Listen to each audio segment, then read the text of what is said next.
Depuis toujours, la région du Suroît représente un corridor de commerce exceptionnel. Avant la colonisation, les Premières Nations commerçaient déjà le long du fleuve Saint-Laurent, de la rivière des Outaouais et de la rivière Châteauguay. Au 16e et 17e siècle, l'organisation des premiers réseaux commerciaux vers l'intérieur du continent s'installe. La construction d'aménagements de halage facilite définitivement le transport. Au 18e et 19e siècle, la région fut aussi un lieu de guerre important. Après la conquête, les Anglais creusent une série de petits canaux pour remplacer les rigolets. Certains possèdent des écluses. Ils permettent d'éviter les rapides les plus dangereux.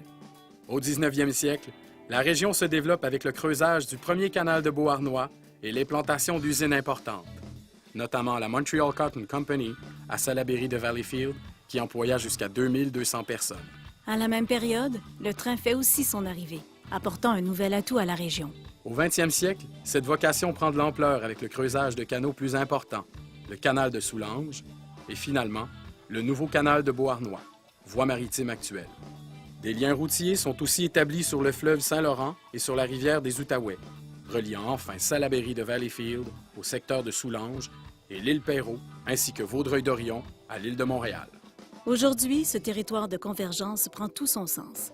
La construction actuelle de l'autoroute 30 vient ajouter le chaînon manquant, permettant ainsi au Suroît et à toute la vallée du Haut-Saint-Laurent de devenir un pont commercial incontournable entre le Québec, l'Est du Canada, l'Ontario et l'Est des États-Unis. Un pôle majeur de transformation et de distribution de marchandises en Amérique du Nord. La région du Suroît est la seule située à la fois sur les deux rives du Grand Fleuve. Elle est composée de 3 MRC disposant de 3 personnalités fort différentes et tout à fait complémentaires. La MRC de Beauharnois-Salaberry regroupe plusieurs grandes entreprises. CA Zinc avec sa production de 270 000 tonnes de zinc. La centrale hydroélectrique de Beauharnois avec ses 38 groupes turbines alternateurs. Et l'usine Bonduel à Sainte-Martine qui transforme 30 000 tonnes de légumes par an en sont des exemples éloquents.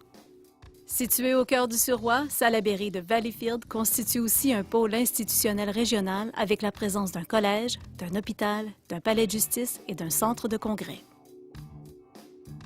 La MRC du Haut-Saint-Laurent constitue quant à elle le principal jardin du Suroît, son garde-manger, avec 94 % de son territoire situé en zone agricole.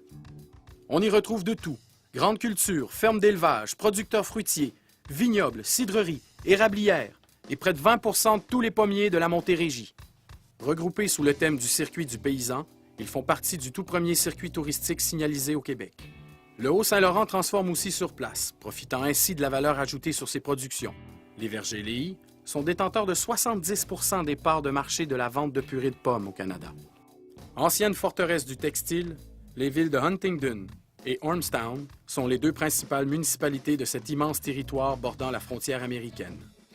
Elles sont actuellement en plein redéploiement économique avec des entreprises telles que System Huntingdon, reconnues mondialement dans le domaine du design et de la fabrication d'environnements commerciaux.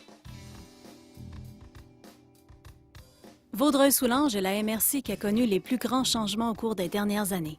Sa population est passée de 65 000 à 133 000 habitants, obtenant ainsi la 3e plus forte augmentation du nombre de ménages au Québec. Son économie se diversifie de plus en plus avec l'arrivée de nombreuses entreprises modernes. Aussi, l'arrivée des centres intermodaux de distribution à valeur ajoutée tels que Canadian Tire et Canadien Pacifique vient positionner la région comme pôle majeur en matière de transport logistique. Reconnu pour son charme et ses couleurs, pour sa diversité rurale et urbaine, ce territoire entouré d'eau, qui s'étend de l'île Perrot aux frontières ontariennes, se développe d'un bout à l'autre, mais en particulier autour de la ville de Vaudreuil-Dorion, de plus en plus considérée comme étant son pôle institutionnel et commercial. En pleine effervescence, la région du Suroît attire de plus en plus les regards. Ses étendues d'eau, ses grands jardins, sa verdure et l'animation de ses villes et villages contribuent à la joie des touristes et au bonheur des résidents. À 2 pas de Montréal, le Suroît est sans contredit Une terre d'échange et un carrefour d'avenir.